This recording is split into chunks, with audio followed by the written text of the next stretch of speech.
Now, guys, before we get started on this week's podcast, I want to talk to you about our Momentum Mastermind. The Mastermind is our 12-month program for men who want to surround themselves with other committed men, all with similar interests, values, and goals. Whether you're looking to build or grow a profitable lifestyle business, develop financial freedom, get in the best shape of your life, or create an intimate and epic relationship, the Mastermind is perfect for those who are looking to have it all. We know that to create these results and this kind of lifestyle on your own can be super challenging. So join now for your free 30-day trial. Simply visit our website, www.themomentumlifestyle.com.au. Up the top, you'll see a section for programs. Click on the programs, you'll see our mastermind, and you can sign up there now for your free 30-day trial valued at $1,000. We look forward to seeing you part of the mastermind. Shani Timms. Blake Worrell Thompson. Welcome to the podcast. Welcome to the podcast. It's good to be here. We're back. We're literally in the room next to each other recording this. Babe, you can't tell people that. We're allowed to. All right. Feel good. It's behind the scenes. It's behind the scenes. A little sneak peek. We're back for another episode. It's been a while, actually, since we did an episode together, but we got a lot of good feedback last time, which was cool. I think it was our most listened episode. It was our most listened. So appreciate the feedback. We love feedback. Bring it in. So we thought we'd do a little episode today, just on a little recap of 2022, all the good, all the challenging, and what's working and what's not. I think naturally the way of the world has many people seeing the highlights, but it's good to just get a little insight into things that aren't working so well, or challenges that we've had to move through, just to kind of normalize life, our relationship, and things as well. So well, I want to also preface, last year was our first full year in relationship together. So, you kind of get through the honeymoon phase, and then you get into like living together. So we had, I think it was about how many months? 8 months living together. So there were some big milestones in there, and I think that they can really shift the relationship dynamics. So it's cool for people to kind of hear, I don't know, how it all went. Beautiful. So in our world, probably more so, we do it in our world as well. We obviously do a weekly check-in, which is good. And in our world, in the coaching programs, we do a thing called Win, Challenge, and Lesson. So we thought we'd do something kind of a meshment of that over the course of the whole 2022, and kind of talk through what's working for us, what we're finding challenging, and also what lessons or our biggest lessons from last year as a couple as well. So Shugs, fire away with your biggest win or our biggest wins for 2022. Well, I think the most obvious one for me is starting at our Thailand trip. So for anyone who doesn't know, we managed to jet off to Thailand for 6 weeks, and our structure was that we want to work remotely and do part work, part play for the trip. And it was just the most amazing experience. I hadn't been to Thailand before. Blake, you had been, but I had kind of really low expectations. But I just think the way that we did it, the way we ran it, it was amazing.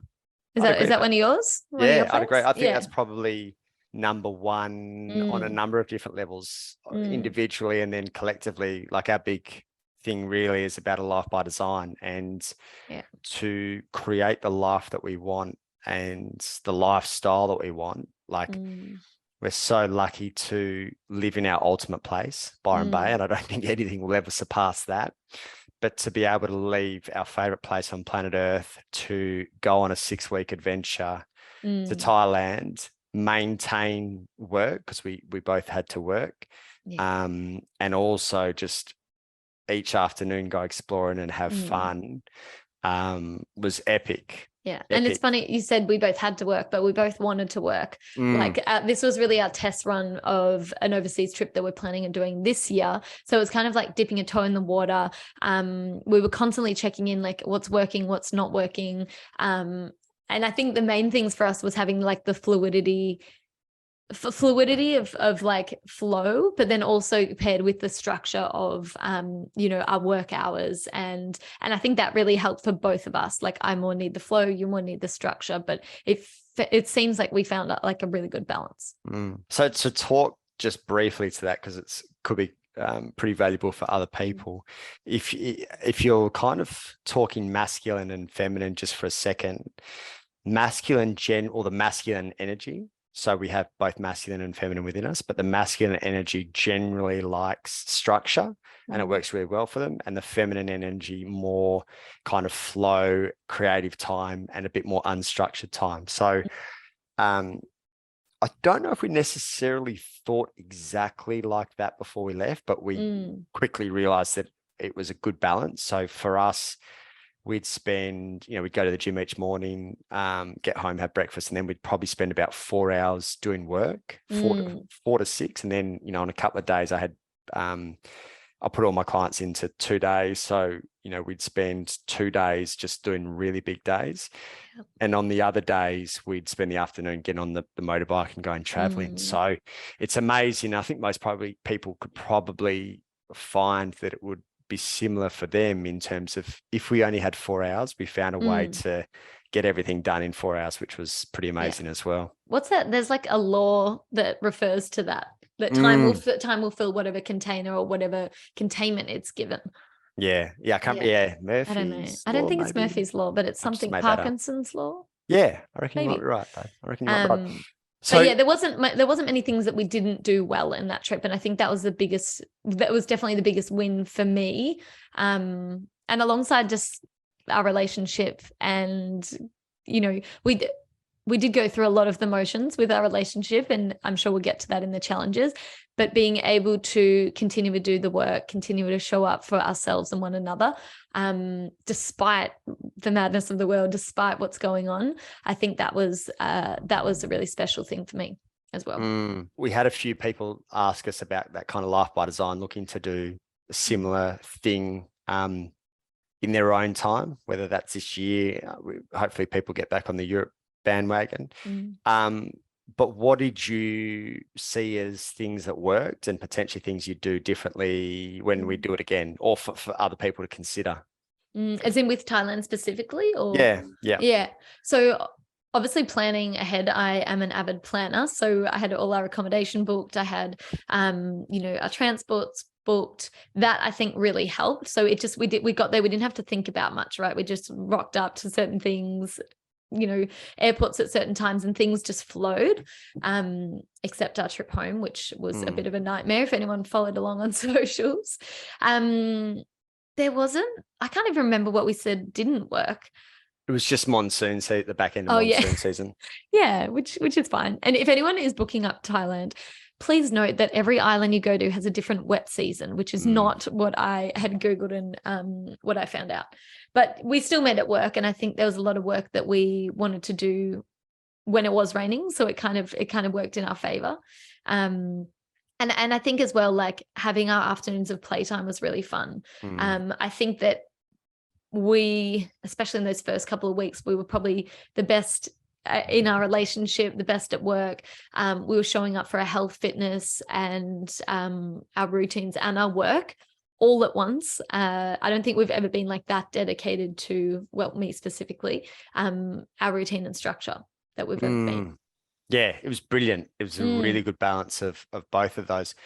I'm going to pivot slightly here. I wasn't going to do it this early, and I didn't even know that we were going to address this today, but you kind of brought it up. So one of the things that was really interesting that we experienced, and I kind of brought it to light, and then you had a really good session potentially with Pixie on it, was Nanta. Yeah, it might have been Nanta actually. Was the first 2 weeks of our trip and our relationship, we'd reached like this new level of love and connection and just absolute joy. And then just literally overnight, there was this shift. And I was like, and I remember saying to you probably after a week of that energy that it felt like it shifted. I was like, I can't remember the exact words that I said, but essentially I was like, babe, do you think there's a possibility that you might have jumped into like this sabotage because we were absolutely peaking at this new level of love?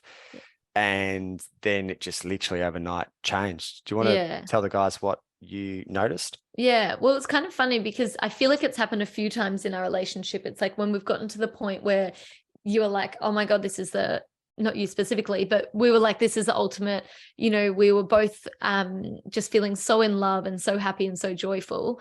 And then it's like my body, it was almost like my body isn't familiar with this level of comfort, security, and content, like happiness. And I think that my subconscious was like, this doesn't feel safe to me. Like for my childhood, it was, you know, up and down, and, you know, I had an emotionally abusive stepmom, and it was a lot of turbulence, which is almost where my natural state felt so comfortable and familiar. So when I'm reaching a state now in our relationship where it feels, you know, amazing and happy and good, it's almost like my brain's like, this is too good to be true. So my subconscious kicks in and it's like, okay, well, let's harden up. And that's exactly what I did. So I went from being very open, even in my body language, right? It came down to like, even like the way that I was sleeping, I was much more cuddly. And then when I realized this might be too good to be true, this isn't quote unquote safe for me, that's when I started to harden up. I would sleep with my back to you. I would be a little bit more like nitpicky at you. And, you know, it is on a subtle level, but I think it's when we're kind of that attuned to things, we do notice it quite a bit. What else was I doing? I just feel like I was just genuine. It just felt like my energy closed off and I was a lot harder towards you. And I remember you would say like, oh, it feels like you're not as open-hearted as you normally are. And I really noticed that. And I think I could pinpoint maybe like 2 or 3 other times that this has happened where we've reached our, you know, the peak or the happiest point in our relationship. And I would harden up and close up. So yeah, I did do some work with one of our healers, Nanta, which was amazing. And I really like focused on, it was a lot around self-worth. It was around feeling worthy of this relationship and feeling deserving of this love that we have and not feeling the need to sabotage it.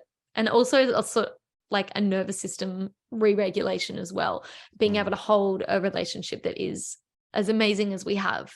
And something that we've spoken about, and I am still a work in progress with this, is when you harden up, I make things worse. Yeah. How do I do?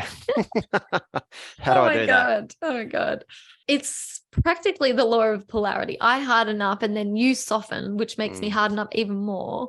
And this has happened as well where, you know, you before a big race, and we've spoken about this before, so it's not news to you, but you will kind of go into this sort of like lack of presence mode. And it's almost like you're not there, and your energy is a little bit more in your feminine, which makes me harden up, which, you know, they're just like opposing magnets. It's just not working.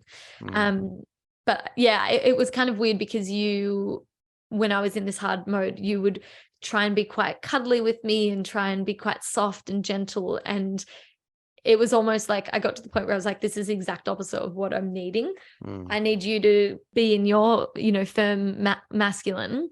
So then I can kind of realize, okay, it's safe for me to drop back into my feminine. But I can see even so many relationships now, they get caught in this dynamic.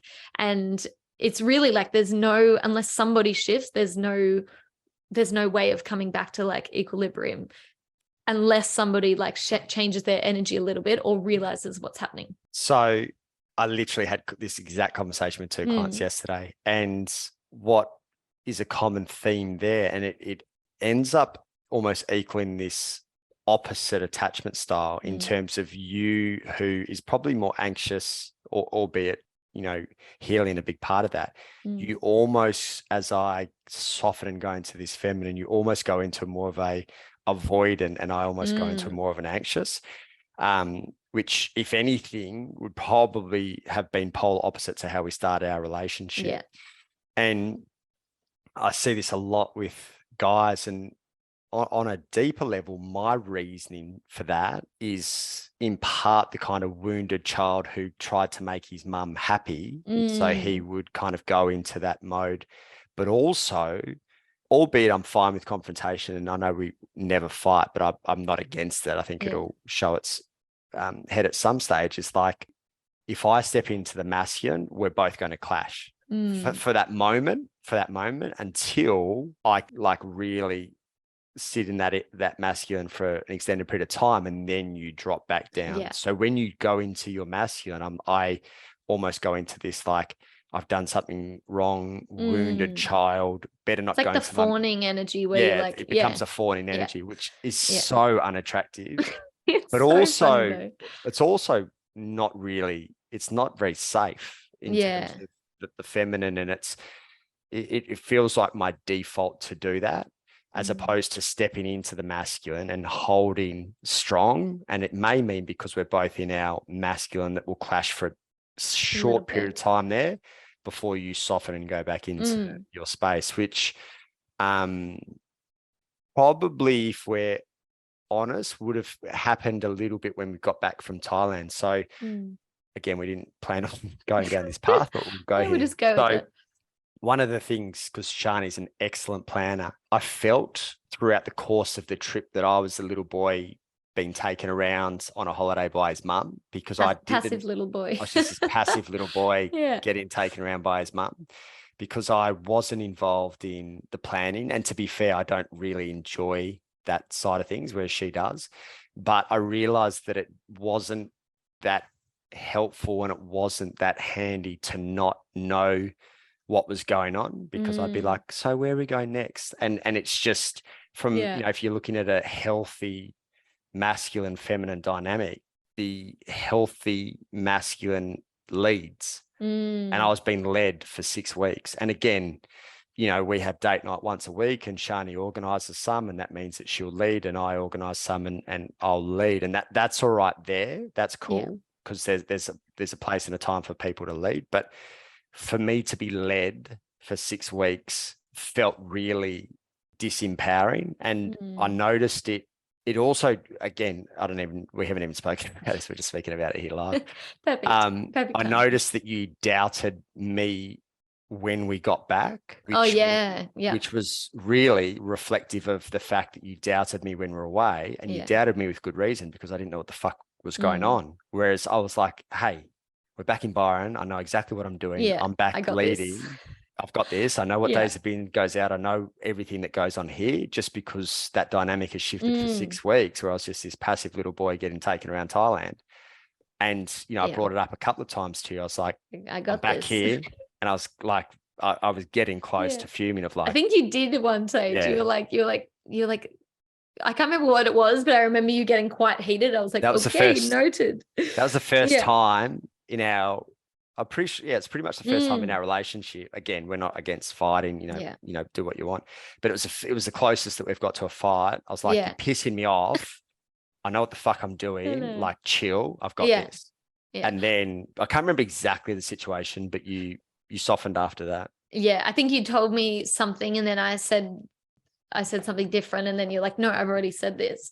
But there was one funny situation. Remember when we were in the supermarket and you were picking up a packet of Sakatars, and then I was like, no, don't get those. They're not good for you. And you literally, like, eyes burning in hell, be like, I want the Sakatars. And I was like, okay, all right. But as you know, in one instant it's fine, but it's almost like the buildup of the instances which makes it feel more charged. Yeah, absolutely. Like, and we spoke about this, you know, in our relationship, no one's voice is more important than no one's opinion. And you really wanted to feel like your opinion was, I think you said something along, you wanted to make sure that your opinion was valued. And I was like, 100%. And I want the fucking Sakatars. And I want the fucking and be mindful of where you're dismissing or questioning me when I know what the fuck I want in that moment. And that was the bit. But again, with good reason, you'd done that because for 6 weeks you could question me, because you know, get on the motorbike, I didn't know where the fuck I was going. We'd go to a restaurant, I didn't know where I was going. So,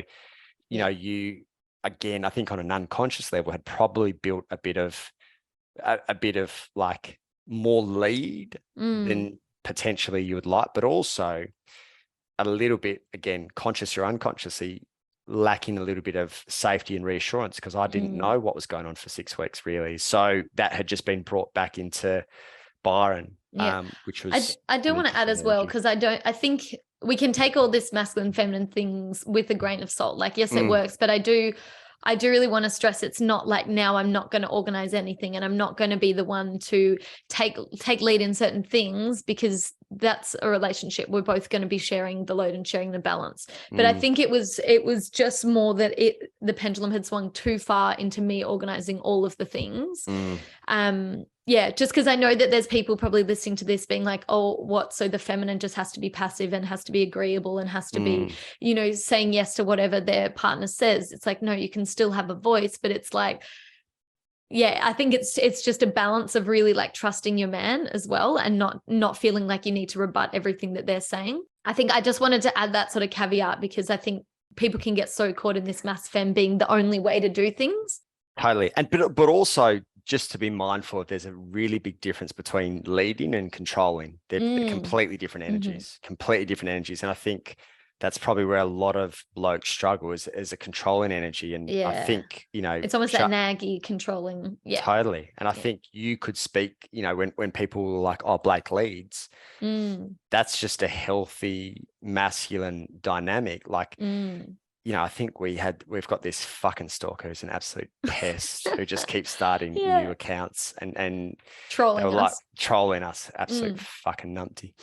And I think, you know, they wrote somewhere, again, we don't give them too much airtime, but something like, oh, you control Shani. It's like, you have fucking no idea. No idea. She's never felt more like empowered and herself than the relationship that we've created. So just be mindful that leading doesn't mean that you're, you know, overpowering or anything. Like, again, you know, it's just, and that's a common theme that we see a lot of in relationship dynamics is that unhealthy and unintegrated masculine. Maybe you can lead and I can organize because I like organizing. Yeah. I still want to be, totally. So we've got Europe coming up and again, that little boy energy that I felt in Thailand, I don't enjoy, and it's not good for our relationship. So we'll change that dynamic slightly.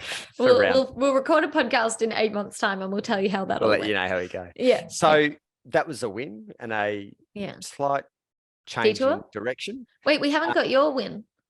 Or was it the same? Thailand. Yeah, win was Thailand. You just copied me. I know. It's clear. There's a clear winner. No, I'm kidding.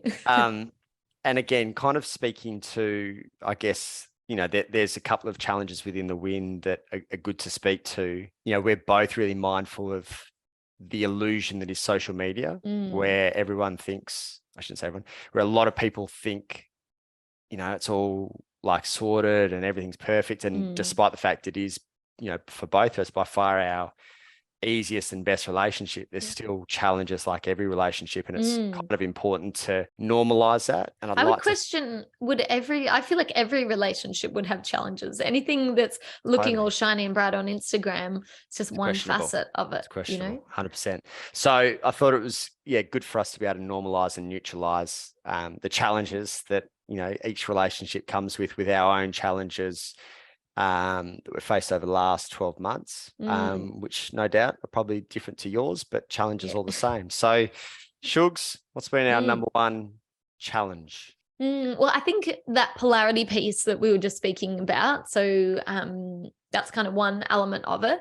And I think the second part was just I haven't actually spoken about this publicly, so I'm just going to be mindful of how much I actually want to share.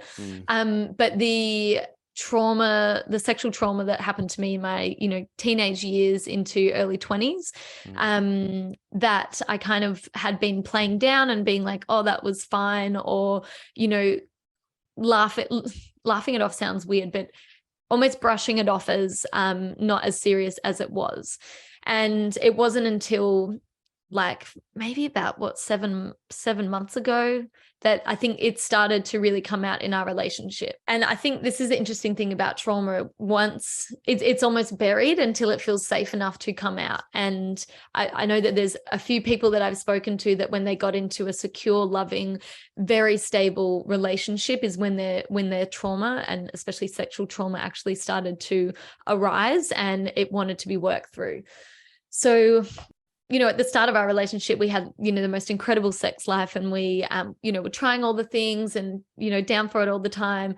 And then it's like something really started to shift. And, you know, when we would go to have sex, I would feel like I would be really stiffening up and I'd be very in my head. You know, there were a few other things that were going on like discomfort and a bit of pain and everything. And yeah, I really got to the point, and I remember messaging you one time, and I was like, I think that there's some serious sexual trauma here that I need to go into, and I can't keep ignoring this. It's really affecting our relationship now. And yeah, that was probably like the hardest thing that I've ever had to go into. I remember saying to you one time, like, this trauma feels like a mountain that I cannot even surpass. Like, it feels like I'm on my own trying to overcome this big thing that it feels impossible. And, you know, I was seeing an EMDR specialist, I was having sessions with Pixie, and it wasn't until that I like really dove into it and did what I think is one of the most powerful healing modalities, which is MDMA therapy. And that's when things really, really shifted for me. And that was probably a month ago that I really went into that. And yeah, it was the hardest thing to go into, because you don't know what you're going to find. So I was stressing, am I going to have, you know, trauma memories from, you know, my childhood that are suppressed, or it's kind of scary when you're dealing with trauma because you don't actually know what's going to come up. But yeah, there wasn't really any surprises in what happened to me, but it was more just really starting to take it seriously that this trauma is really impacting our relationship, and I can't keep going, you know, trying to pretend like everything's okay. And I think that was the hardest thing for me, is just realizing like, okay, what happened is really bad. And, you know, it's not at a time now where I just need to brush things off. It's actually I need to do the healing around this. But, you know, since I have gone into that, I've felt a lot more open. I felt, you know, a lot more expressive with my sexuality.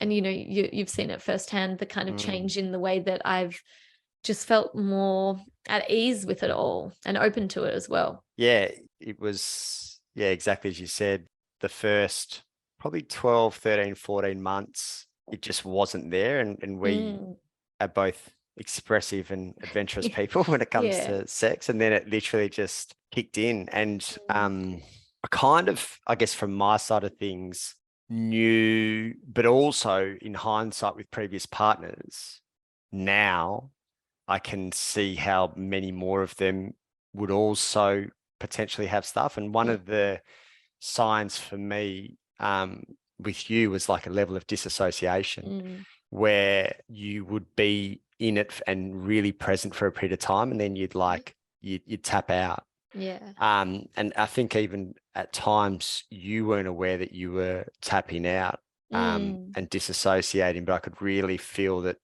you'd gone somewhere different. What did you notice, or like what were the warning signs for you? Like, so if someone's trying to work out whether they got sexual trauma, or like, what were the signs for you where it's like, oh, I think I've got some stuff to kind of move through? I just had this weird feeling like there's something I'm missing out on here. Like, you know, I was starting to lose desire for sex, and I was just feeling like even engaging in sex, just I was losing interest in it. And it wasn't anything to do with you. I knew it was definitely an internal thing. And there were funny things, like even like, you know, hearing whether it's a neighbor having sex, or, you know, I know when we were traveling, like I would hear someone in our complex, you know, having sex, and I felt so triggered to the point where I was having like a full body anger reaction. And I'm like, that's not normal, because you're there being like, oh my God, go them. And I'm like, what the fuck? How inconsiderate. Like, are you kidding me? And, you know, that reaction isn't a normal reaction. And I think the disassociating was a really big part. There would be times where I would just completely not be there, and you'd be like, oh, are you all right? And I'll be like, oh, like, and I would almost come back into my body. And I think that, like, sexual trauma, I'm not an expert, but sexual trauma can come up in so many different ways. But I do think the first warning signs is like seeing how we were first engaging, you know, in sex and having the best sex life and having so much fun, to seeing the contrast of like, I feel like I went very inwards. I felt very like closed off energy. Like even self-pleasuring, it wasn't something that would cross my mind. Like I felt so turned off from everything until I've actually kind of like done the work now. Again, I'm just going to take this left for a second. it's bizarre. Like when you think about it, and I think the nature of my world means I'm having a lot of these type of conversations. If you're really attuned to your own sense of self and you feel yourself contract on any level when it comes to talking about sex, then that would be something that I'd explore. And, you know, I said this to you as well, is if we think about the first kind of 13 months, you were very expressive, you were open, you were talking about it. And then you'd start to speak differently when you'd speak about sex, you know, whether there was a slight change in the tone of voice, the energy behind it. And I was like, there's something, because sex is just a word. You know what I mean? But it's sex, the meaning we attach to it. The meaning, the attachment, the stories, like they're all just words. So even for yourself, you know, as we're talking to kind of everyone else, if you feel any like change in tonality, any tightness in your body when you're talking about it, like you're awkward, then that's a sign that there's probably something worth exploring. And the energetically you before and after, you know, after the MDMA session is completely different. And I said this to you before, like your receptivity energetically to sex when you were going through that period was like close to non-existent. Which then starts to make our dynamic challenging on all levels. Do you know what I mean? Like it starts to kind of blunt my drive and desire, desire, ravaging, like those primal instincts and energy that I have towards you, because the doors are closed. And that's not a problem. And we were able to kind of talk about it. And, you know, I guess kind of more important than any of that was for us just to honor exactly where you're at. Instead of forcing anything or trying to make it, you just weren't interested. Like, and that's the long and the short. And I could take it personally and create, you know, story and meaning around it. But the fact was you were just going through a period of time that just, it wasn't of interest. And I didn't want you at any stage to force anything. I wanted it to be natural. So and that's like, I feel like it was a stage of healing, and I never felt pressured or forced, which, you know, was so beautiful, because I know you were going through your own journey with this of, you know, potentially not feeling wanted or desired or needed. But I suppose like a question that might be on the listeners' mind, but if they're dealing with anyone, say their partner has trauma, like how as a partner would you, how do you have any tips on navigating it, or how you can best support your partner? Yeah. One of the most challenging things for a lot of people is they'll make it about them. And that's really and I still, because you know, people want to be wanted and people want to feel desired. And, you know, I've had a lot of these type of conversations, and we have some of these conversations with our friends, like people want to feel wanted and want to feel desired by their partner. And when you don't have that, like it did play on my mind. Because it's, you know, nothing about you, my own stuff. And having been in a relationship previously that I didn't feel desired and wanted at all, I was like, fuck, is this what my future looks like again? You know, I've been here before. So I needed to work through some of my own stuff to make sure that it wasn't about me, because it was really important to be able to hold a clean energy for you while you're working through your stuff. Oh, sorry, you go. No, I was just going to say, it's funny because both when we, you know, entered this relationship together, we would always talk about like our, you know, goals and desires to just have a long-lasting relationship that is, you know, full of amazing sex, and to have a great sex life, and for that not to fade off. And that was what was really challenging for me, was like I was literally living the nightmare that I knew we both hated and we didn't want to get to. And it was like I didn't want to have sex, I didn't want to anything intimacy related, I just completely shut off from. And I literally got to the point where I was like, I'm literally living the exact thing that we said we didn't want to do. And this is, you know, and you were living as well, just from different angles. But that was really challenging. But sometimes it's almost like we need to go through like our biggest fears to realize like we do have the power to change our story, and that it doesn't need to be like this, and that it's okay. Yeah. And it's the thing that I think we both understand and both agree on, is that there'll be another hurdle that will come up, that, you know, whether it's some kind of trauma, whether it's, you know, a mum issue, a dad issue, something that we've carried that needs to be worked through in order for us to go to the next level of intimacy, to go to the next level of passion to go to the next level of connection. So this was a big one, and by far the biggest that we've had so far. And then, to be able to kind of see you become more receptive and more open and more in your body post it has been really good. And I think for me, we kind of spoke about this, coming back to your question before, in terms of how to navigate that is, from, I guess, my energy point of view, I'm a real kind of sexual, if we talk kind of erotic blueprints for a second, I tend to be more kind of sexual primal and that ravaging energy. And at that time of healing, you really needed a sensual energy. And I found myself in that sensual energy almost becoming quite passive. Like I didn't know how to, I didn't really know how to do sensual in a firm masculine way. It was like a real rewiring of my nervous system. Like, how do I do sensual in a firm masculine energy? And what had kind of come to light was those primal ravaging desires and urges were really jarring for you at that time, more so than ever. So if I was in, if we're in the kitchen and I'd normally like smack your ass, that was like fucking next level jarring for you at that time. You're like, holy, like Blake, I'm going through some stuff. And I'm like, containment, like, let's like have a bit of a warm up here. So again, I think that's a good energy for me to get better at anyway, just to, we have different erotic blueprints, and you are more sensual than I am. And, generally, I mean, it's a general rule of thumb, but it's a very good one. Blokes are ready to go, anytime, anywhere, give or take.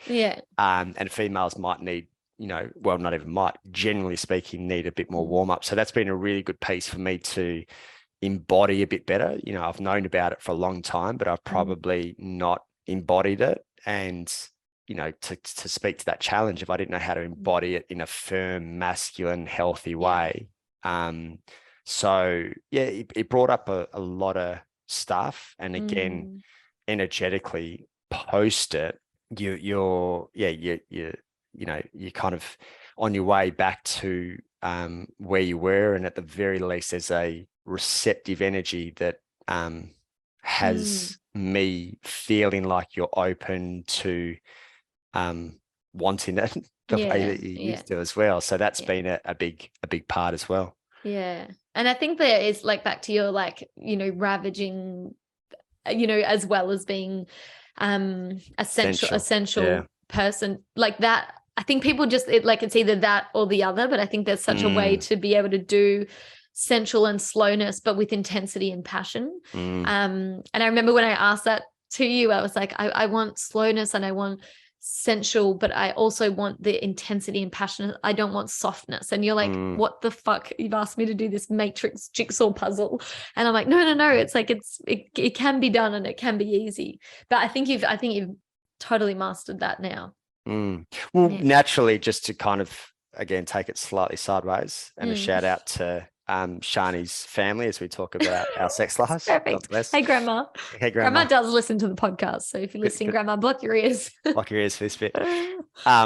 Naturally, if we kind of talk about erotic blueprint quickly, like, we could, both of us, be closer to shapeshifter, but generally speaking, I'd be much stronger sexual and kink, and you'd be a lot stronger kind of energetic and sensual. So in the initial stages of the relationship, especially the first kind of 9 to 10 months, there was a lot of that kind of sexual kink, and we've probably moved more into, what is aligned for you. And again, that requires a bit of, re-regulating of the nervous system, and a slightly different approach for me. And just, again, exactly as you said, in particular, it's that kind of build-up phase of the sensual, especially as you're working through your trauma, where, the hard and fast, not jackrabbit, but like that kind of firm, kind of primal ravaging is quite jarring initially. And that's been a real good thing for us to kind of navigate what each other's, I guess, erotic blueprint is, and just being able to work with both blueprints has been valuable off the back of what was a really challenging time for you. Yeah, and I think blueprints change. Like, this is our coach Jay West that we studied the erotic blueprints with.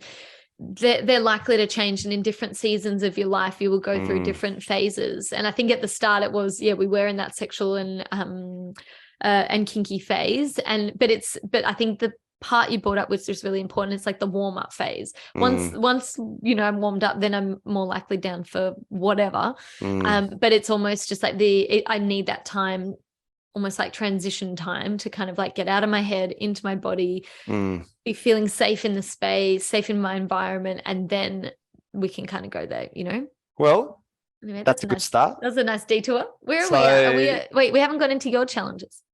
Well, I think that as a collective, that was our challenge. Our biggest challenge so far. Challenge from my end. Can you think of anything off the top of your head? More personal stuff. Yeah. Like as in like, personal challenges, not. Yeah. Yeah. Which ties really nicely into our lesson, actually. There you go. Segue. So Win obviously being Thailand, challenge being that kind of, trauma that Shani's moved through, and probably our biggest lesson so far, especially in 2022, has really been that the majority of our work as a couple has actually been as individuals. So, we're always looking at ways to evolve our relationship and, make it deeper and more passionate and fulfilling and alive. And, despite we spent six months with a Erotic Blueprint coach, which in hindsight, because I was just Shani hadn't had a chance to kind of move through some of this trauma stuff, we probably didn't really capitalize on, how good the information was that we got. Well, I think it actually made it worse, because I was getting so triggered in all of this Erotic Blueprint stuff that I was like retracting further and further. And that was almost the catalyst, because you were like, why are you not showing up for this as much? And why are you not like making an effort? And at the time I was like, I'm not sure. I feel really bad because I know that you've paid a lot of money to do this course. And then in hindsight, I'm like, okay, well, I was obviously disassociating because there's trauma there. And we hadn't gone into it yet. So a lot of the stuff that we've done over the last 12 months to help our relationship has really been on an individual level. Shani's we've got similar coaches, but we'll do a lot of stuff individually. I think probably if we're, honest, it's probably around 80 to 90% of stuff that we work on for our relationship is worked on individually.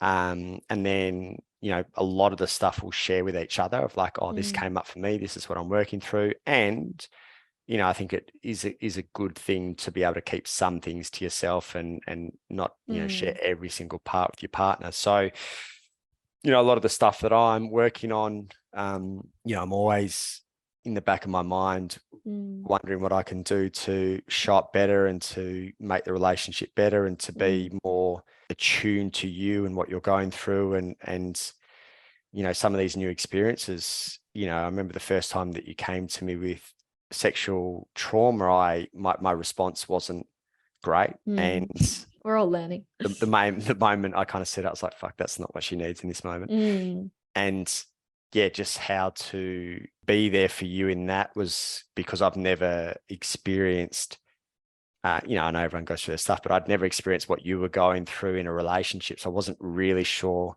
how to do it. And also to be mindful, and I hope this is taken the right way, of like, how do you hold space for someone and also honor your needs? Like I found that really challenging. Like I'm a sexual person, and I, the mix of holding space for you, acknowledging that this isn't the right time for you, not taking it personally and making it about me, and then honoring my own needs and desires. I found a really tricky balance. Would you say that like the work that actually moves the dial is more the personal work that we're doing? This is what it feels like for us. It's like the work that moves the dial in our relationship and propels us forward is the work that we do individually. And then it's almost like the work that we do together is like the fine tuning and like sort of like the icing on the cake that kind of makes us the best that it can be. Yeah, 100%. And to speak to probably to speak to Esther Perel's analogy the best, and that's the one, like, I think she said something along the lines of like, I've been in 7 relationships and they're all with the same person. And I feel like that first 18 months was, a relationship in and of itself. And, we've been really fortunate that there hasn't been a huge amount of big challenges, and the relationship, to be fair, has been really easy. And we feel very lucky, because we know that that's not necessarily the case for everyone. And that feels like one chapter, and I feel like, you've done the trauma work, at least initial trauma. I'm sure we've all got, we've both got lots of trauma that we'll move through over the course of our relationship together. But it feels like we now open a second chapter, at the other side of that as well. So, it's, and I'm sure there'll be work for us to do as a couple, but at this stage, well, more so in 2022, the work on the relationship was individual. Yeah. I think we've been through a few challenges. We've been through a few. Yeah. Yeah. The good thing, and I think we spoke about this on the last podcast, the good thing with our challenges is that every single one of them, we've been better after. And I do think there is, and I'm speaking from a sweeping generalization, and I hope I don't offend anyone from this, but I do think that just about all challenges can make you stronger off the back of it, as long as you have the kind of right respect and communication skills and everything to kind of honor, where you're at, what's going on for you, and see, and I guess remember that you're a partnership, which is heartbreaking to see how many couples, it's like, it's a war between the two of them, let alone a war that they're facing out in the real world. Alone. It's super challenging. So I would almost argue that like our challenges have felt less challenging because of the rituals that we do and our constant communication that we have, because it feels like whenever we do have something, it feels minor because it's like we've done the in-between work, we've communicated things. It doesn't feel like everything is so big when we bring it up, because we bring up stuff often, which is a good thing.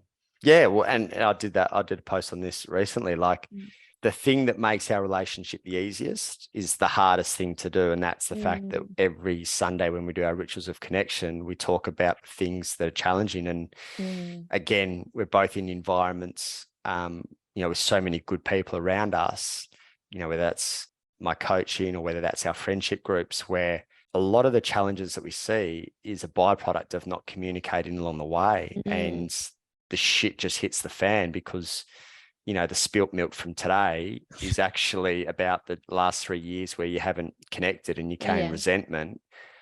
And it just like, you got to do the hard things in the moment, the chats, so that the hard things don't become, overwhelming and overriding at the big blow up moments. Beautiful. Mic drop. Gang, 50 minutes on the dot, not bad. Yeah, beautiful. Hopefully there's some takeaways there. Feel free to share your thoughts, feelings, anything that kind of comes up for you. I want to finish on this is a rogue question, but what's your intention for us for 2023? I was going to go real rogue, but then I remember your family listens to this. Do it. We'll blacklist this episode. Blacklist this. Do a PG version of what you were going to do. Okay. A depth and an aliveness. I think we spoke about this actually. Yeah. The duality of attunement to the small things and the aliveness at the other end. So, in terms of deepening our connection, often it's in the subtleness of, the way that we look at each other, the way we hold each other, just the small things that bring us deeper and closer together. And at the other end of the scale, the aliveness that we both seek. And, even to kind of speak to Esther Perel again, one of the most common reasons for infidelity is that person seeking aliveness elsewhere. And I can see that. I see it everywhere. And, I have an interest in constantly changing things up, and you have a very creative mind. So I think with our minds, bodies and souls connected, that we can continue to grow and expand. So be the most alive year of our lives. Yeah, I'll take that. And I'm you? here for it. Well, I think when we spoke about it, it was like a deepening, but was it a heightening at the same time? Like, because we spoke about both. deepening, and we go, yeah, but I don't just want to go deep with you. I want to go to like the highs and the extremes with you. I want to have the contrast of them both. Yeah. So I definitely think that, and I just think that, I don't know, this year feels big. Like I feel like it's going to be a lot of like dreams realized for us, but just having each other to come back to, and having you in my corner and I in your corner just feels like we can kind of do it all and tackle it all. Well, just to kind of piggyback off that, and potentially as the final thought as well, like a big part of what makes the relationship easy and fulfilling at this stage is that our lives individually are fucking good, you know, and we're not relying on each other, albeit we're, you know, so passionate about what we've created in a relationship, but we're also so passionate about the life that we live individually as well. And to be able to bear witness to the life that you've created for yourself and the life that we've created together simultaneously, it's no surprise that, you know, what we've created is also somewhat of a byproduct of what you've created for yourself, which, you know, I think people really underestimate the importance of that, of like, get your own shit sorted and then see if the problems that you think are in the relationship are actually there. Because I bet you often they're not. You're just using them as a scapegoat. So, yeah, get your shit sorted individually, and you'll see how many of your relationship problems disappear. Dissolve. So that's all we've got time for today. Hopefully it was insightful. Lots of detours, lots of left turns and U-turns and all the things. And we'll do another check-in at some stage. I think I might be jumping on one of Shani's podcasts to talk about relationships. So we'll see there, and then we'll do another check-in of us, what's working, what's not. At a later date. Thanks for having me. Thanks for having me. Bye.